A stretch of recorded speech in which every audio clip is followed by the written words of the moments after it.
el objetivo no era salvar vidas, es crear una industria multimillonaria con la que viven cientos de miles de personas. Se va jugado de guardia con sus abogadas superfeministas y me planta la primera denuncia de malos tratos y dice que lleva siendo víctima de los últimos 5 años. Pero si ya he vivido contigo 1 año y medio. Ese tipo de mujeres están solas. Eso es lo que hace la literal violencia de género. Vociferan, chillan y gritan, pero no salvan una puñetera vida. ¿Hay relación entre estas denuncias falsas o denuncias instrumentales y los hombres que se quitan la vida? Bienvenido a No Apto para Progres, el podcast en el que celebraremos el día que nos bloquee Óscar Puente. Yo soy Rosa Salmón y te doy la bienvenida a este segundo episodio en el que vamos a tratar un tema jugoso, polémico e incómodo, porque voy a compartir contigo la conversación que he tenido con Jesús Muñoz, vicepresidente de Anavid y víctima de denuncia falsa. Porque sí, hoy vamos a hablar de denuncias falsas, vamos a hablar de ideología de género, vamos a hablar de todo el negocio que he montado en torno a las mujeres maltratadas, pero sobre todo en torno a las mujeres que dicen haber sido maltratadas sin haber pasado por esa situación, y vamos a hablar sobre cómo todo esto perjudica a los niños, perjudica a los hombres y perjudica a las verdaderas maltratadas. Y como te digo, todo esto en una conversación que vas a poder escuchar a continuación con Jesús Muñoz, vicepresidente de Anavid y, a mi parecer, uno de los mayores expertos en este tema a nivel nacional. Jesús Muñoz, bienvenido a No Apto para Progres y gracias por estar aquí. Gracias a ti por permitirme hacer una entrevista en tu canal. Te sigo hace muchos años con tus vídeos en TikTok y para mí de verdad que es un placer. Espero estar a la altura. Y bueno, pues ya sabes que yo soy, como digo, siempre un humilde padre de familia al que digo muchas veces que lo intentaron, pero lo consiguieron, me jodieron la vida. Me arrancaron un hijo con 3 años y él solito venía a conocerme con 16. El resto ya es historia. Me he enfrentado, como digo siempre, a 30 procesos judiciales, 7 denuncias, 2 querellas, más otras 2 que he ganado este año pasado y el anterior. Me enfrenté, bueno, te lo iré contando poco a poco, pero pregunta lo que quieras, dispara lo que necesites y yo te contestaré. Madre mía, empezamos fuerte, ¿no? 30 procesos judiciales, 7 denuncias, un montón de tiempo sin poder ver a tu hijo. No es de extrañar que, jolín, que con ese historial seas pues uno de los mayores expertos a nivel nacional en todo lo que respecta a las denuncias falsas y a cómo funciona todo lo que hay alrededor. Pero cuando a ti te llegó el momento de tener que enfrentarte a todo esto, ¿tú ya sabías de qué iba la cosa o te pilló totalmente por sorpresa? Pues mira, Rosa, cuando me dicen cosas como la que me dices tú ahora sobre una de las voces más potentes, de verdad me tiemblan las piernas porque siempre me considero una persona súper humilde y no llego a reconocer ni llego a entender, y más, bueno, pues a raíz de las polémicas de las jornadas que vamos a hacer o cuando he ido con las abuelas o cuando he ido a reuniones al Ministerio de Igualdad con la propia ministra. Sí que es verdad que soy, como digo siempre, un culo inquieto. Lo que yo viví no quiero que lo viva jamás nadie más, ni una mujer víctima de malos tratos, ni un niño que se quede sin su padre, ni por supuesto un hombre, porque yo no he sido un tío que haya pasado muchas horas en un colabozo, pero me comí 6 horas y para mí ha sido de las experiencias, si no la más humillante que he vivido jamás en mi vida. Y cuando me enfrenté a esto, sinceramente no tenía ni idea. Yo no sabía ni lo que era, vamos, porque yo vengo de una familia muy humilde. Mi padre era carnicero y luego, bueno, pues adquirimos un bar, mi padre, y hemos trabajado horas y jamás me han criado una situación de machismo. Nosotros hemos, desde que te digo, o sea, desde limpiar los baños en mi casa, fregar, planchar, yo plancho desde que soy muy pequeño. Y en ese ambiente de igualdad, ¿no? Es en el que me he criado, en el que hombres y mujeres hemos sido iguales, porque he visto pues a las mujeres de carniceros, de pescaderos, de fruteros estar en el Mercamadrid con sus mujeres cuando han sido, sus hijas han ido creciendo, hemos estado jugando todos en el mercado donde estaba mi padre, donde hombres y mujeres, niños y niñas, éramos todos iguales. Por eso cuando me enfrento a esto por primera vez, sinceramente, y perdón por el lenguaje, me da una hostia. Es como si vas a 300 contra un muro y te franas en seco, porque yo no entendía nada de lo que reivindica a la mujer, nunca lo he entendido. Además, tú lo explicas muy bien muchísimos de los vídeos que he visto tuyos. Y para mí fue un shock brutal. O sea, yo no tenía ni idea de la igualdad, del feminismo, del empoderamiento, del techo de cristal, pero ni puñetera idea. Y me encontré con esto, pues como si entras por una puerta oscura si alguien te da con una maza de 100 kilos en la cabeza.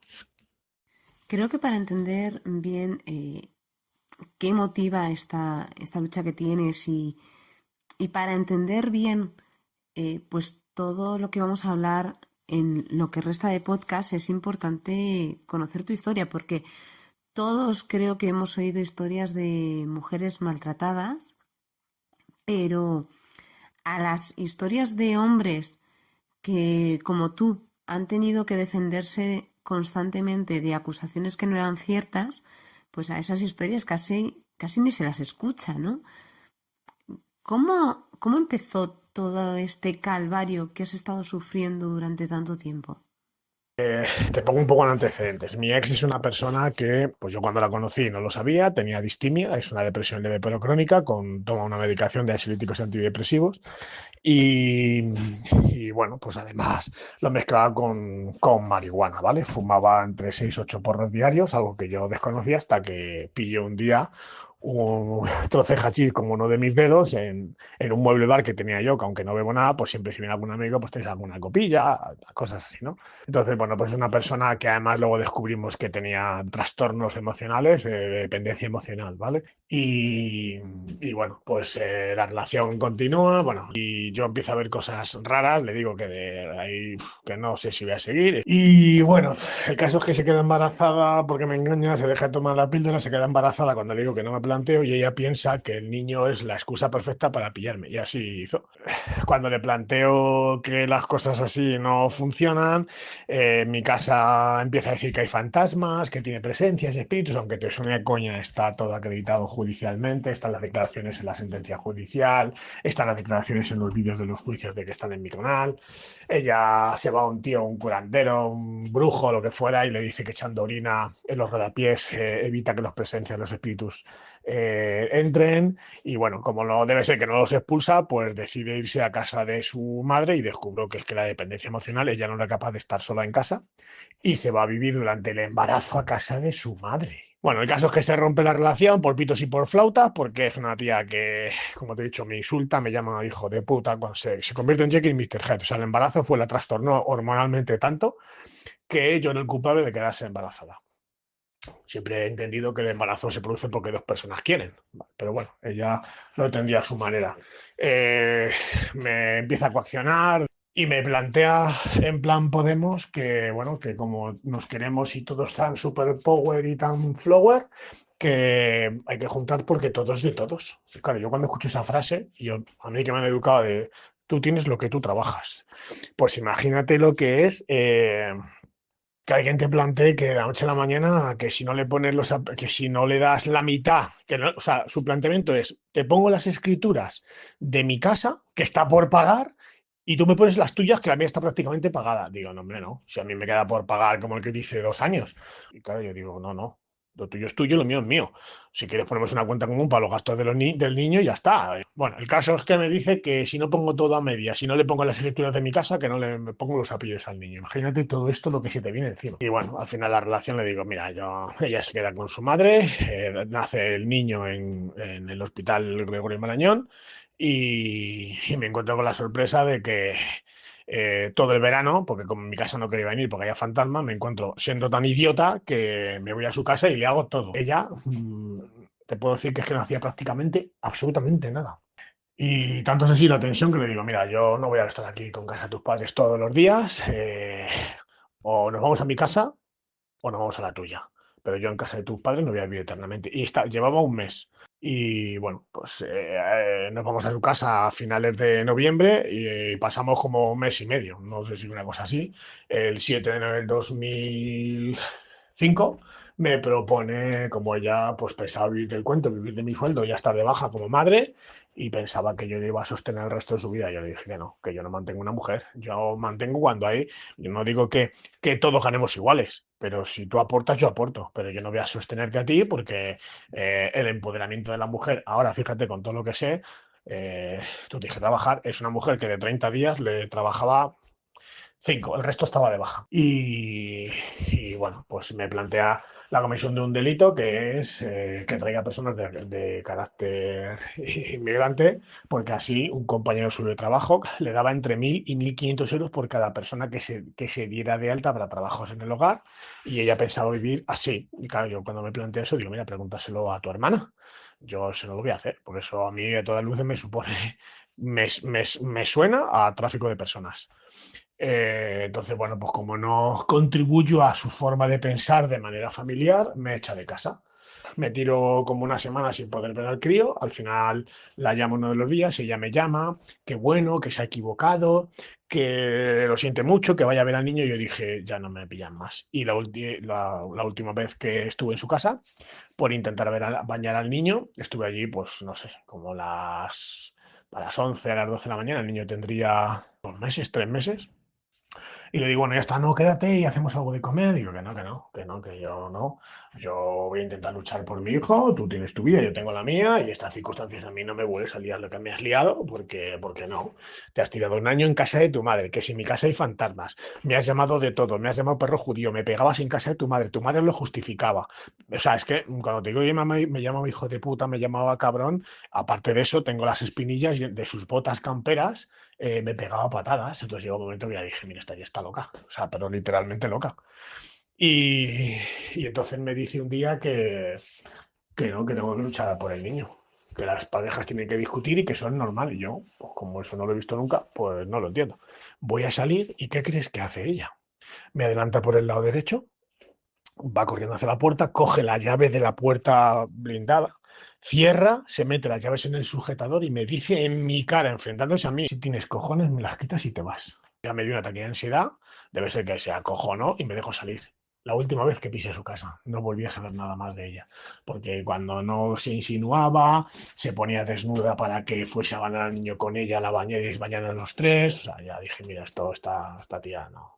Con la confianza que ya tenemos, te voy a decir, Jesús, que madre mía, hijo, vaya ojo tuviste. O sea, afortunadamente ahora tienes una grandísima compañera, pero compañera de viaje, pero esto desde luego apuntaba a malo por todas partes. O sea, las red flags, ¿no? Estaban en todos lados.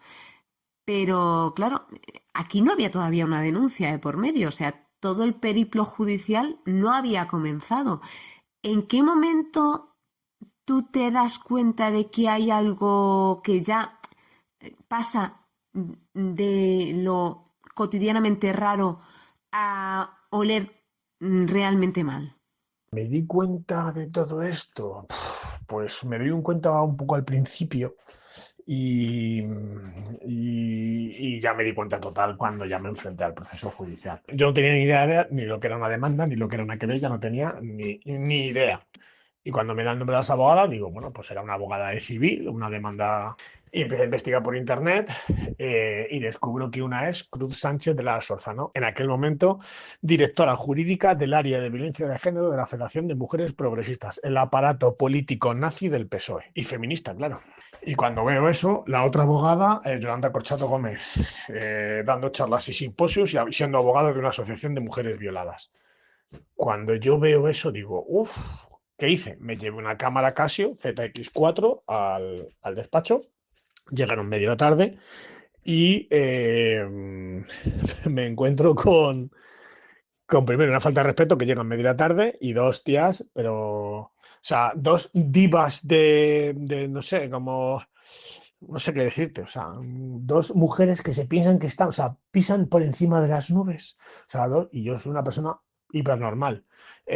Hola, bueno, ¿hasta dónde estás dispuesta a llegar? Bueno, tengo la conversación grabada, de hecho está, si quieres escucharla, está en el margen derecho en mi página web, malostatosfalsos.com, la grabación y la transcripción, y fue surrealista, donde me plantean hasta en 3 ocasiones un especialista de violencia de género y una especialista en mujeres violadas me plantean hasta en 3 ocasiones, a mí todavía no me había denunciado, ¿vale? Me plantean hasta en 3 ocasiones llegar a un mutuo acuerdo y que le diera la guardia y custodia a ella, se ha llegado a un mutuo acuerdo que iba a pagar ella y que yo me iba a ahorrar mucha pasta. Eso sí, me pedían 800 euros de pensión, un régimen de visitas prácticamente irrisorio, un día entre semana, 1 hora y fin de semana alterno sin pernoctas hasta que el niño tuviera 4 años. Y claro, yo digo, ¿pero qué me estáis contando? Si a mi hijo le he cuidado yo. Entonces yo, bueno, pues escucho la conversación que para mí es desagradable, me echo a llorar, me dan un vaso de agua.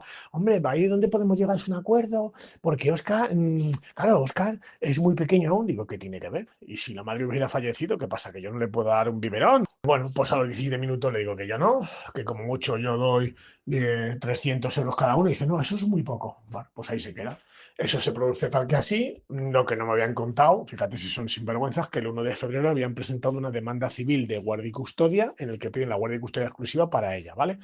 Pues cuando me di cuenta, cuando voy a recoger a finales de marzo, te digo que esto es el 14 de marzo, a finales de marzo me llega una citación en mi casa para que vaya a Francisco Gervás, creo recordar, o bueno, ahí, lo que está enfrente, a la parte civil, una demanda civil. Me veo el contexto y la contesto y le digo que no, que la guardia y custodia para mí. Me deja 4 meses sin ver a mis hijos. O sea, sin ver a mi hijo, perdón. ¿Qué sucede con esto? Que yo desesperado, porque hombre, tú ahora eres madre y sabes lo que conlleva que te den un cachito con 3 kilitos, que te sonríe, que le ves cómo va creciendo, cómo duerme, cómo te da paz cuando te lo pones en el pecho, cuál es su ruido, o sea, ya es imposible vivir sin él. Y de la noche a la mañana me lo quitan. Intento ir a verle con unos amigos porque no quiero ir solo, empiezo a grabar. Llevo hasta 40 grabaciones y denuncias que por impedimento de ver a mi hijo, llama al timbre. Uno de los días que me ve en el parking con una amiga, me intenta atropellar con el coche, lo pongo en conocimiento. O sea, tengo denuncias como para hacer una Biblia. Y cuando intento ver al crío en la guardería, pues a los 2 meses y medio de la primera vez que me deja sin verlo, intento verlo en la guardería y no está. Me dice en la guardería, mira, Jesús es lo que está viviendo, pero mira, es que yo te hago avisar a la madre y digo, pero soy el padre. Y encima la guardería la pago yo. Y encima llega la tiparraca y me dice que es que tengo orden de la madre que no puedo ver al niño. Digo, es que llevo 2 meses y medio. Sí, sí, lo sabemos, Jesús. Si el niño está rebelde y si te echa de menos, llama a papá. Al final, la directora accede un poco bajo cuerda de Jesús, que no se enteren, me pasan dentro. Claro, cuando ven la reacción del niño conmigo, que estaba en el parque de bolas, corriendo así a su manera, con el pañal, y le ves cómo corre, mira, si ves llorar a las profesoras, Jesús, lo sentimos, pero no podemos hacer nada, porque tal y como están las cosas, ta. Digo, me parece muy bien, pero este niño tiene padre, y yo tengo un hijo. Espero que estés disfrutando de esta entrevista. Enseguida continuamos, pero antes déjame contarte que si quieres apoyarme en este proyecto lo puedes hacer convirtiéndote en miembro del canal, lo cual tiene una importante ventaja y es que podrás escuchar todas las entrevistas 3 días antes de que salgan en abierto. Y si me quieres apoyar de forma gratuita también puedes hacerlo suscribiéndote al canal, compartiendo el vídeo, comentando y dándole a me gusta. Hagas lo que hagas, será bienvenido, así que gracias. Bueno, pues el día 18 voy a ver al niño en la guardería, llamo al timbre y me dicen, no puedo dejarte verle porque nos ha prohibido, es que al final nos va a demandar.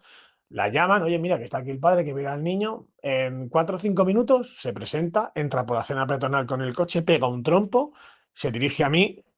En principio no se da cuenta de que está una amiga común que tenemos. Se dirige a mí y me dice, literalmente, no vas a ver a tu hijo en tu puta vida, estoy muy bien asesorada. Se suena el cerrojo de la guardería y cuando me voy a lanzar, cuando doy el paso para ir a recoger, que voy a salir con el niño, ella coge las llaves del coche y me suelta una hostia y me corta el labio por dentro.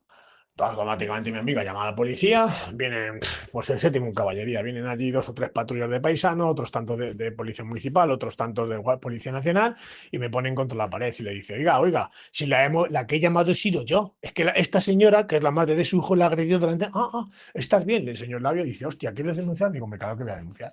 Es que me pasa esto, denuncio ese mismo día con parte médico de lesiones, a ella, como era por la tarde-noche, entre que voy al hospital, me hacen el parte médico, bla, bla, bla, bla, la llaman a comparecer al día siguiente, el día 19, y el día 19 dice que no comparece, se va a juzgado de guardia con sus abogadas superfeministas y me planta la primera denuncia de malos tratos y dice que lleva siendo víctima de los últimos 5 años. Pero si ya he vivido contigo 1 año y medio, le da igual.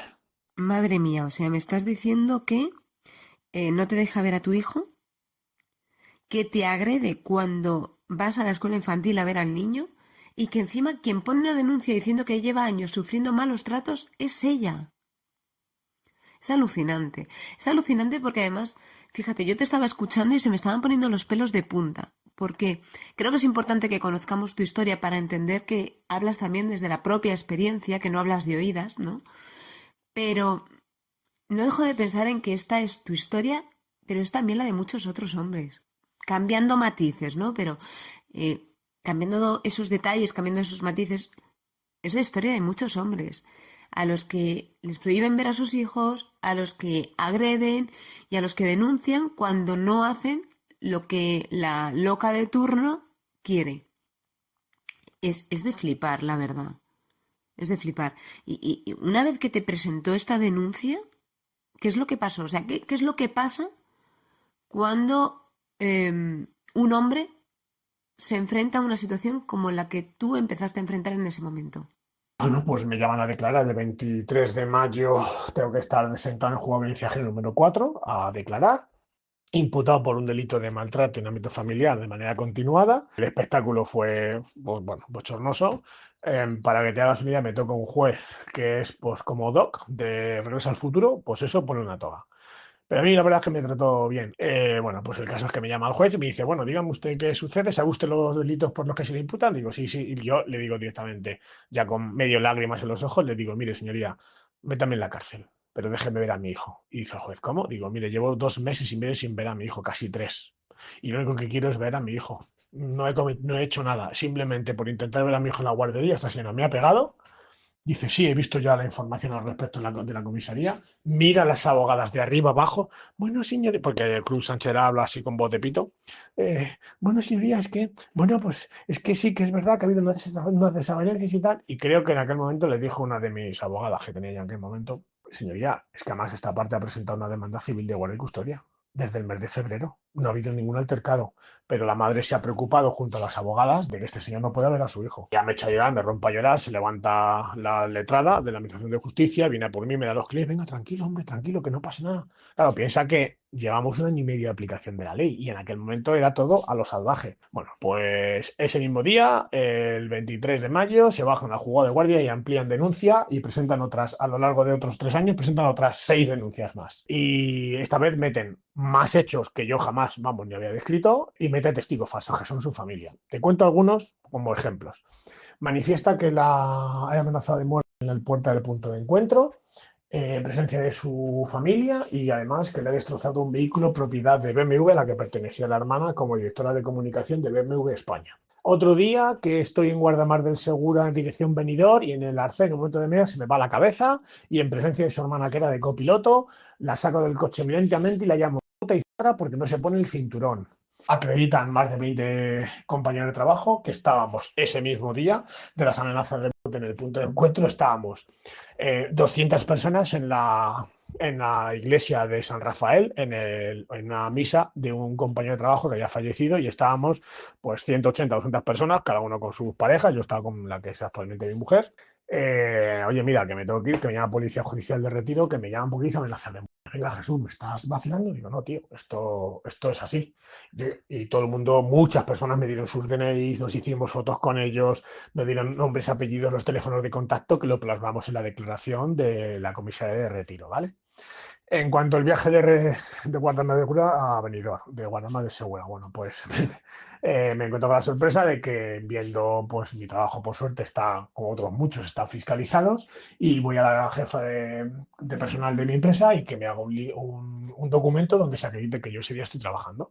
Bueno, pues se acredita no solamente ese día, que es la segunda quincena de septiembre de 2004, cuando si estás sin vergüenzas, la hermana y ella acreditan estos hechos, sino que estoy trabajando toda la semana en Madrid, y además quedo acreditado con documentos bancarios que estoy, pues, yo qué sé, en el Decathlon, en el Carrefour, en centros comerciales. Por tanto, si estoy trabajando y comprando en Madrid, no puedo estar a 550 kilómetros dando la de esto o llamando a la policía, porque, como dice ella, que estaba avanzada en gestación, no se puso el cinturón y por eso la saqué violentamente del coche en el arcén, ¿vale?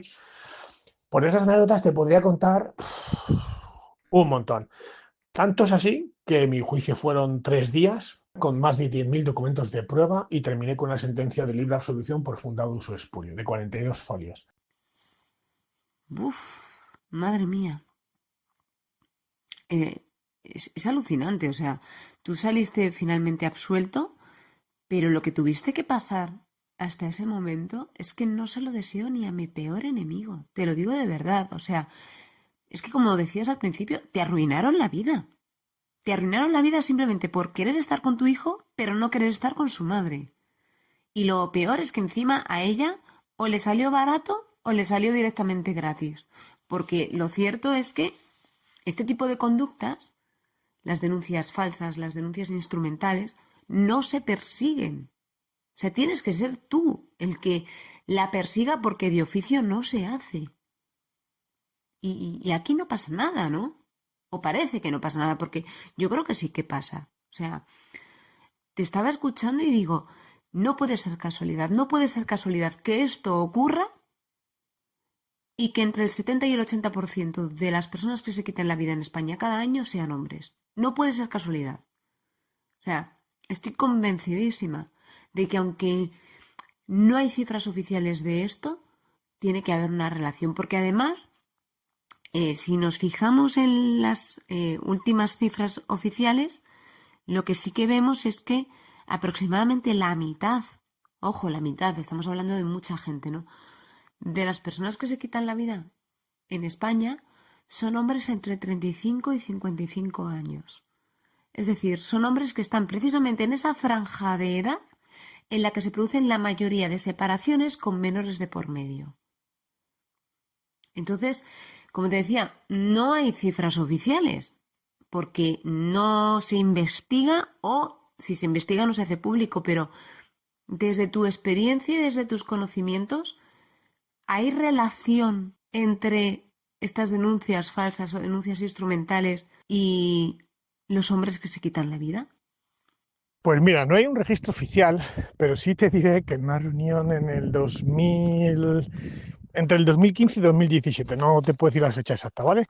Hubo una reunión, tanto en la Dirección General, que la dirigía una mujer del PP, creo que estaba en la zona de ministerios, de nuevos ministerios, y otra que hubo en la sala de la biblioteca en el Ministerio de Justicia con el asesor jurídico del señor Catalá. Se nos dijo sin tapujos que ellos ya manejaban datos en aquella época, fíjate tú, y que ellos ya manejaban las cifras de que aproximadamente el 72% de los hombres que se habían suicidado estaban inmersos en procesos de violencia de género o procesos abusivos de separación que se les dejaba prácticamente la indigencia, tanto social, sin familia, hijos, y tanto también la indigencia económica. La mayor parte de los papás vuelven a, la gran mayoría, si sus padres están vivos, terminan viviendo con sus padres en la casa donde se criaron, mientras que ellos ven cómo por dentro les va comiendo el cáncer de que una persona que ya es ajena a su familia, que es su ex, con sus hijos, se ha quedado con los frutos de la vivienda y vive actualmente con otra pareja en su casa, sus muebles, acariciando a sus hijos, bañándoles, contándoles un cuento, haciendo los deberes, algo que ellos ya no van a poder hacer jamás, porque solamente tienen, si tienen la grandísima suerte de entrar entre ese bajísimo porcentaje de custodias compartidas, que gracias a Dios está aumentando poquito a poco, pero si no, son el 80% de los papás hoy en día en divorcios, ven como sus posibilidades de tener una familia que tenían hasta antes de ayer se ha esfumado. Claro, si además a eso le añades el estigma social de estar denunciado, que en Madrid, una persona como yo que es anónima, pues bueno, no tiene más o menos repercusión cerca de que te conozca, lo conozca tu familia, tu entorno laboral, tus amigos y demás, pero en un pueblecito pequeño donde hay muchísima gente denunciada, pueblecitos de entre 3, 5, 8.000, 15.000 habitantes, el estigma social es intensamente proporcional a la disminución de población. ¿Por qué? Porque la mayor parte de la gente se te conocen desde que son pequeñitos, muchos son familia, y el estigma social de estar denunciado por violencia de género en pueblos donde, por ejemplo, hay una gran mayoría de progresistas, feministas, casas de la mujer. Imagínate una persona, un hombre cualquiera, como Francesco, como yo, como cualquier hombre que conozcas, denunciado en Maracena, donde el porcentaje de hombres denunciados por violencia de género es aterrador, el porcentaje es el más alto de toda España. Qué casualidad que ya hay una casa de acogida de mujeres, una casa de mujeres llevada por Paqui Granados, que casualmente pertenece al Partido Socialista junto a su marido.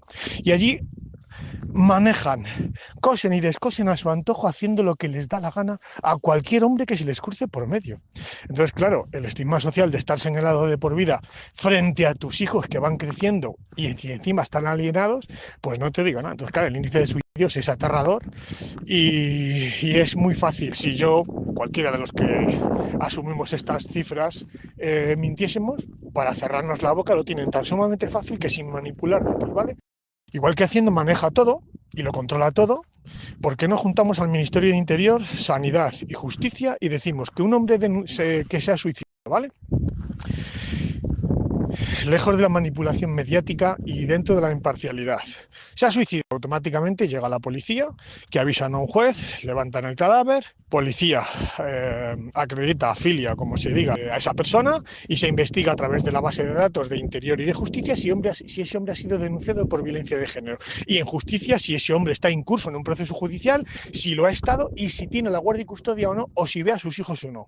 Sanidad solamente está para registrar el tema del suicidio. Entonces, fíjate qué fácil sería registrar eso. ¿Qué gobierno crees que va a echarse sobre sí millones de toneladas de denuncias porque el sistema que pagamos todos, el estado de bienestar, es el mayor genocida de la historia conocida porque está induciendo con su legislación a que más de 60.000 hombres en los últimos 10, 15 años, incluso 70.000 hombres se hayan quitado la vida por leyes basadas en el derecho penal de autor?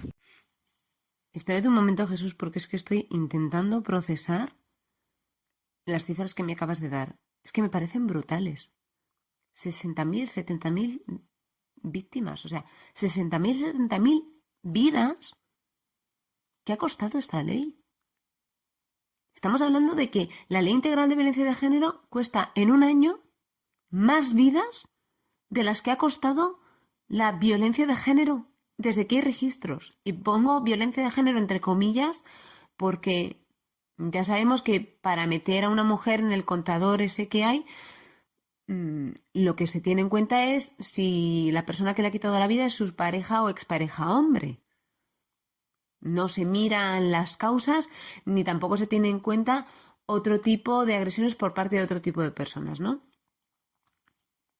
Y aún así, esta ley se mantiene. Se mantiene porque las vidas que cuesta son de hombres y parece que eso pues es, bueno, un mal menor, ¿no? Es que es alucinante porque si además me dijeses, no, es que esta ley pues está sirviendo para salvar un montón de vidas de mujeres, pero es que tampoco. Es que si nos vamos a las cifras oficiales, lo que vemos es que llevamos más de 20 años con esta ley y las cifras pues están bastante similares a antes de la ley. Han bajado algo, pero no ha habido un descenso radical que justifique o que pueda justificar que esta ley se mantenga. No lo hay. O sea, la realidad es esa. Esta ley cuesta muchas vidas de hombres, en algunos casos yo diría que incluso muchas vidas de mujeres, y para proteger a las mujeres víctimas de malos tratos, no funciona. No funciona. No funciona y no quieren que funcione. El objetivo, que es con el que han engañado a todos, no es salvar vidas, eso es el cuento de la lechera, ¿no? Lo que han metido debajo de la alfombra para que no nos diéramos cuenta era la creación de una industria multimillonaria en la que han dado trabajos. Para que te hagas una idea, el 80% de los ingresos que entran en el Colegio de Valor de Madrid son de cursos, simposios y todo lo relacionado con la violencia de género, directamente desde el Instituto de la Mujer, diferentes organizaciones, instituciones públicas. Entonces, claro, ¿cuántos trabajadores sociales, educadores sociales que estaban en el paro, gracias a esto, durante 20 años llevan trabajando, cotizando a la seguridad social para crear un... Mira, yo siempre digo que es un pequeño dragón. Cuando se creó la Ley Integral de Violencia de Género, se supone que se hizo con la intención de salvar vidas, ¿vale? Cuando el Partido Socialista, por parte de Soledad Murillo, le preguntaron que cuál era la intención de la ley, dijo literalmente que se nos planteaba un dilema: presunción de inocencia o salvar vidas. Y optaron por salvar vidas. Y ahora yo te pregunto, ¿qué vidas han salvado? Porque, claro, para salvar la vida de una persona, o sea, 50 mujeres asesinadas de media al año cuestan 200.000 detenciones al año. 200.000 personas. Te voy a decir una barbaridad, pero tú imagínate que para salvar la vida de una mujer nos cargásemos, como estamos haciendo, la vida a nivel personal, social, económico, institucional, de 199.094 hombres en 2024, ¿vale? La barbaridad es, si para salvar la vida de los españoles, para que cualquiera de los que han entrado, de los 180, 250 inmigrantes que entran cada día en el Open Arms, imagínate que para salvar la vida y que ninguno de esos sea terrorista de Al Qaeda, volamos por los aires ese barco, ¿vale? Y que ninguno de esos, porque tenemos la certeza de que al menos uno solo, es un terrorista de Al Qaeda que va a cometer un atentado en Europa. Y lo volamos por los aires, ¿vale? Pues en grado más o menos, de manera metafórica, es lo que hacen con la ley integral de violencia de género. El objetivo no era salvar vidas, es crear una industria multimillonaria con la que viven cientos de miles de personas. Está estimado aproximadamente que entre 180.000 y 200.000 personas viven directamente de todo lo que es la industria de los malos tratos. Y para que te hagas una idea, que me parece que esto lo has tratado en uno de tus vídeos, mira, el BOE de 8 de septiembre del 2005, a la página 30.453, dice en su margen derecho que se recibirán 10 millones de euros que regala un ministerio a las comunidades autónomas y ayuntamientos que den acogida para la puesta en funcionamiento de la ley de violencia de género para todas aquellas instituciones públicas de ayuntamientos y comunidades que ayuden a mujeres que se declaren maltratadas por el número de denuncias o, por ejemplo, entre otros aspectos, por el empadronamiento de mujeres inmigrantes en función del ratio de población femenina total en una zona en concreto, ¿vale? Se dieron 10 millones de euros, el 66,5% de esas ayudas se destinaron en función de este tipo de elementos, ¿no? Bueno, el boletín oficial de la Comunidad Europea que estudia la estimación de costes que le cuesta a cada país la violencia de género en países, a la página 142 o 144, España dilapidó 24.000 millones de euros. Ese mismo informe del 2021, la página 23, dice que España ha dilapidado 18.300 millones. Si no recordamos mal, en el 2008 el agujero económico que nos dejó el Partido Socialista y el fraude que hizo o el daño que hizo la banca o supuesta banca nos costó 101.500 millones de euros. Tan solo la Junta de Andalucía en 3 años dilapidó el 66% de lo que todos los españoles pagamos para rescatar la banca. ¿Hay alguien todavía que no crea que esto es una industria y no está, su objetivo no es salvar vidas, sino cuantas más mujeres mueren asesinadas, más dinero van a caerlas? Entonces no importa cuántas. Ellas dicen, no pararemos hasta que esto acabe. Claro que no quiere acabar, ni acaba ni va a acabar porque tienen su negocio montado. ¿Tú crees que tú montas un negocio para que acabe? No, tú montas un negocio para perpetuarlo y esto es una frase demoledora que dijo Samuel Vázquez. Fíjate, yo siempre que dicen aquello de mejor un inocente en la cárcel por esta ley que una mujer sin vida, respondo lo mismo. Y lo que digo es que ninguna mujer, ninguna, se ha salvado por meter a un inocente en la cárcel, aunque sea una noche. Me da igual, una noche, 2, 3 o 50. Ninguna mujer se ha salvado por meter a un inocente en prisión. Y esta ley permite eso y no está salvando ninguna vida por ello. Pero es que además, yo estoy convencida de que esta ley desprotege muchísimo a las verdaderas víctimas, porque da la posibilidad de que cualquier mujer que no sea maltratada consuma recursos destinados a las mujeres maltratadas y se los está robando a las víctimas de verdad. Por eso me choca tanto y me cabrea tanto cuando a personas como a ti o como a mí nos dicen que nosotros tenemos la culpa de que haya mujeres a las que les quitan la vida y que somos unos negacionistas de la violencia. Porque la realidad es que los únicos que denunciamos este robo de recursos a las verdaderas maltratadas somos nosotros. Los únicos que ponemos sobre la mesa cómo el uso fraudulento de los recursos contra la violencia de género perjudica a las mujeres maltratadas somos nosotros. Y nos llaman negacionistas y nos echan las culpas. ¿Tú qué sientes cuando te dicen esto? ¿Qué sientes cuando te acusan de negar que existen mujeres maltratadas? Mira, lo que yo siento, la verdad es que hace muchos años dejé de sentir y no quiero ser ni metafórico, ni filosófico, ni insensible. Pero precisamente tú ahora que eres madre, ¿qué sentirías tú a partir de ahora si de la noche a la mañana te arrancan a tu hijo, a tu hija, y empiezas a dejar de verlo 4 meses?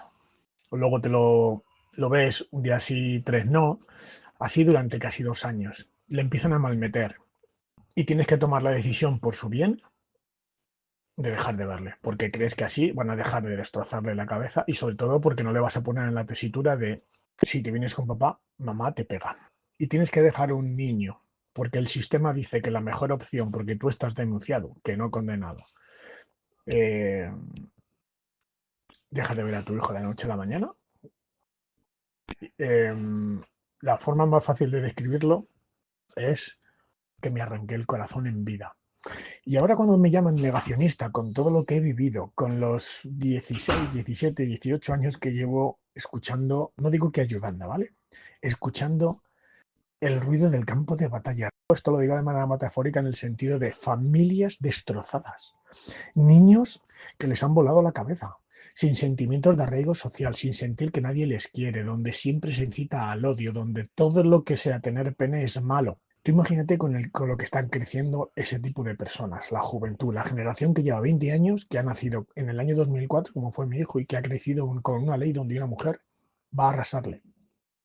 Tú fíjate, cuando alguien me llama a mí negacionista, y lo único que hice en un principio fue denunciar públicamente que no soy un terrorista de Al-Qaeda, que mi hijo tiene que tener un padre que no estaba condenado y que por tanto iba a luchar por mi hijo hasta la última gota de mi sangre.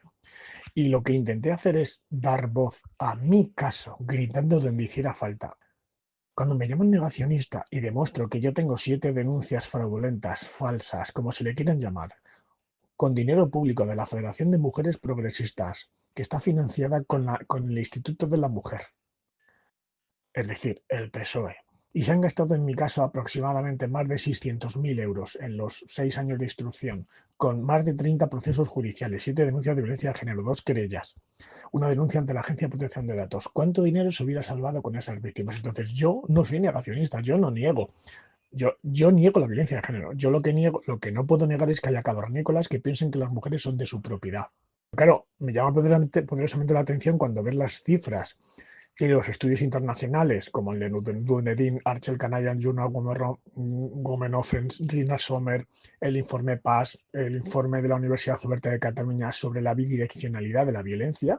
Claro, cuando ves que el 73,7% de la violencia no recíproca es iniciada por la mujer, cuando ves que el 85% de los hombres que han muerto a manos en su domicilio por arma blanca son asesinados por mujeres. Cuando ves que el 70% de los filicidios que se cometen cada año en España son a manos de madres, cuando ves que el 92% de las sustracciones de menores, que estábamos en 330 de media hace 6-7 años, y a raíz de los indultos de María Sevilla, Juana Rivas, María Selmerón y todo este tipo de gentuza, cuando ves que hemos pasado de esos 300 secuestros, es decir, niños que desaparecen de la faz de la tierra, que te ponen una denuncia y automáticamente la madre desaparece, si encima es extranjera, se lo llevan a países del este o países de Latinoamérica o Hispanoamérica, donde los niños desaparecen. Hemos pasado a cifras de más de 1.000 niños al año. Y eso es un drama.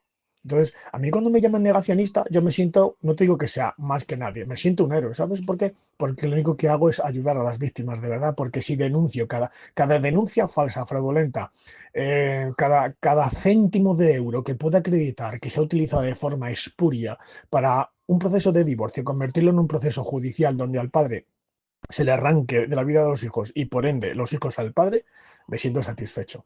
Por una sencilla razón, porque cada denuncia falsa es una víctima que termina siendo asesinada y un hijo que termina sin padre. Entonces a mí cuando me llaman negacionista no digo que me crezca, pero me hace gracia cuando ninguna feminista ha vivido jamás una situación real de maltrato, donde yo he tenido mujeres que me han contado situaciones dantescas. Ese tipo de mujeres están solas. Eso es lo que hace la literal violencia de género. Vociferan, chillan y gritan, pero no salvan una puñetera vida. Entonces, a mí que me llamen negacionista, bueno, pues significa que cuando, y además te lo digo a ti también, extensivo a ti porque eres una gran luchadora. Si ladran es que cabalgamos. Pues sabes que te digo que esas mujeres no están solas.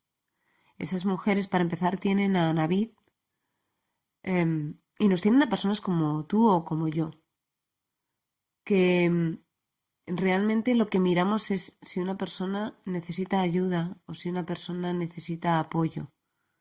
no nos fijamos en si nos interesa políticamente, en si la persona que le está haciendo la vida imposible es un hombre o es una mujer, o si tienen o han tenido alguna relación. No. Porque nosotros lo que vemos son personas, mientras otros ven negocio y mientras otros ven discurso político. Y creo que es importante lanzar este mensaje, ¿no? Que esas mujeres que se sienten abandonadas y utilizadas por el sistema sepan que existen agrupaciones como Anabit, donde van a mirar pues por su bienestar y ya está. Y lo mismo aplicado a los hombres y lo mismo aplicado pues por ejemplo, a esos niños que ven cómo les roban a la mitad de su familia, o a esas abuelas y esos abuelos que ven cómo pues la expareja de su hijo les roba a su nieto. Porque no hay que olvidar que existen un montón de abuelas que gracias a esta ley viven con el tremendísimo dolor de ver sufrir a su hijo y de no poder disfrutar a su nieto. Y esas abuelas, esas mujeres, son olvidadas por el feminismo, pero no son olvidadas por gente como nosotros, y es importante que lo recuerden. Y con esta reflexión vamos a ir terminando esta entrevista, y quiero terminarla con 3 preguntas rápidas, con 3 respuestas rápidas. Te lanzo la primera. ¿Cuál crees que es el principal problema que tenemos en España? Para mí el principal problema ahora mismo veo a la juventud, falta de liderazgo y ganas de luchar como se hacía hace 30 o 40 años por sus libertades y por sus derechos. La España que les vamos a dejar necesita que la juventud salga a la calle y luche por su país. Segunda pregunta. Si fueses presidente del gobierno, ¿qué 3 medidas tomarías sí o sí? Las 3 medidas serían derogación de la ley integral de violencia de género, directamente aplicaría la división de poderes, o sea, la independencia del Poder Judicial, destruyendo el Observatorio de Violencia de Género dentro del Consejo del Poder Judicial, porque es el que tiene el órgano sancionador de los jueces, ¿vale? Para que ningún poder político, que los jueces se niegan a los jueces. Y tercera medida, eliminaría, por ejemplo, gastos de autónomos, que no pagasen cuota de autónomos, mejoraría el rendimiento que dan las pymes, y trabajaría lo más posible para que las empresas, las pequeñas y medianas empresas, tengan más desgravaciones fiscales, menos impuestos, para así mejorar el trabajo y la cotización, el contrato laboral de personas. Más o menos así, sin tener mucha idea, es un poco lo que yo haría. Y tercera pregunta, ¿de qué te sientes más orgulloso? Lo que más orgulloso me siento es de mi familia. Ahora te voy a trasladar la pregunta que dejaron para ti los invitados del anterior programa, que fueron los meconios. Escucha y me contestas. ¿Crees que al humor se le deben poner límites o se puede hacer humor de lo que sea? Yo creo que la libertad de expresión no tiene límites, pero utilizar el humor para todo creo que hay que tener ciertos límites. Por ejemplo, a mí me viene a la cabeza, ¿no? Un concejal de la época de Manuela Carmena, haciendo humor, dijo que las cenizas de los judíos entraban en el cenicero de un 600.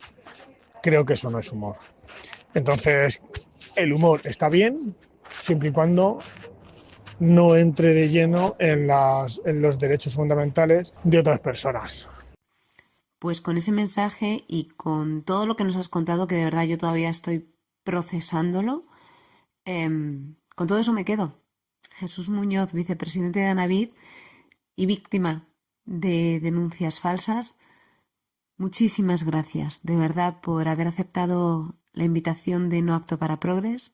Muchísimas gracias por cada uno de tus audios de WhatsApp, esos audios que han permitido que ahora podamos compartir esta entrevista con el mundo. Creo que esta entrevista era muy necesaria, porque has contado verdades incómodas, pero verdades, al fin y al cabo, que es lo importante, ¿no? Que conozcamos la realidad y sobre todo que conozcamos esa realidad que nos quieren ocultar porque no les interesa que sepamos de ella. Y hoy aquí todos salimos sabiendo un poquito más. Cosas incómodas, cosas que no nos gustan, cosas que son realmente dolorosas, pero que es necesario que las sepamos para entender cómo funciona nuestra sociedad y sobre todo para entender hacia dónde queremos cambiarla. Así que de verdad, muchísimas gracias, Jesús, por este regalo que nos has hecho compartiendo este rato. Gracias a ti por tu valentía, porque desde que conocí tus primeros vídeos me impactó la forma no solamente educada y responsable de dar datos, contar casos y noticias, sino que una cosa muy importante, tu lenguaje no verbal no hace ver que hay una noticia más dura que la otra, no hay unas víctimas de más y de menos, víctimas de primera y de segunda, y eso a mí me impactó y me gustó mucho. Y mantienes una imparcialidad que creo que es necesaria para dar ese tipo de noticias, informes, datos, y de alguna manera yo he aprendido mucho, aunque no lo creas, he aprendido mucho desde que empecé a escuchar tus vídeos, porque me ha servido. Yo he sido, vamos a decirlo así, un poquito más radical, porque lo he vivido de dentro, sé lo que me ha tocado vivir, y que alguien me venga a dar lecciones de moral de lo que significa una víctima de malos tratos, y que hay mujeres que son mucho más víctimas que los hombres que son víctimas, a mí eso, particularmente con lo que yo he vivido, que no sea, yo no digo que en mi caso sea ni mejor ni peor, yo lo he vivido, en mi caso lo he vivido, y quedarme sin mi hijo con 3 años y ver a mi madre reventada a golpes por una madre protectora, a mí eso me ha dejado una mella y un dolor tan tremendo que a día de hoy todavía me cuesta mucho, no digo que dormir, pero sí olvidar. Así que nada, Navid hace lo que puede, sin recursos públicos. Yo he adquirido muchísima experiencia a lo largo de los 14, 16, 18 años que decidí echar un cable a la gente porque creo que es justo, y lo describen muy bien, no porque bueno, pues no te guste regalarnos los oídos, que no es así, sino porque es la realidad. Atendemos a todo tipo de víctimas, tenemos víctimas de malos tratos en la asociación. Así que nada, mil gracias a ti por darnos esta oportunidad. Seguiré aprendiendo mucho de tus vídeos. No pares, porque sé que estoy seguro de que tu hija se va a sentir muy orgullosa de su madre, bueno, también de su padre, pero su madre está haciendo una labor en pro de todas las víctimas, hombres y mujeres, que creo que es necesaria en este país y más en este momento de lucha. Así que un abrazo enorme, fuerza y honor. Y termino con una frase que me dijeron hace no mucho, y es que los hombres en este país, desde el año 2004, vivimos en libertad condicional. Me dejó tan pasmado que quiero compartirla contigo para ver qué opinas. Y bueno, como digo siempre, un besazo enorme, mucha suerte, y aquí me tienes para lo que necesites, incluso a Navid también, lo mismo digo, ¿vale? Pues con esto termina la entrevista de hoy. Espero que la hayas disfrutado, que hayas aprendido por lo menos tanto como yo y que tengas muchas ganas de que pasen 2 semanas para volver a escuchar otra entrevista en otra conversación no apta para progres. Mientras tanto, recuerda que me tienes disponible en todas las redes sociales. Y hasta que llegue la próxima entrevista, recuerda, sé, sobre todo, libre.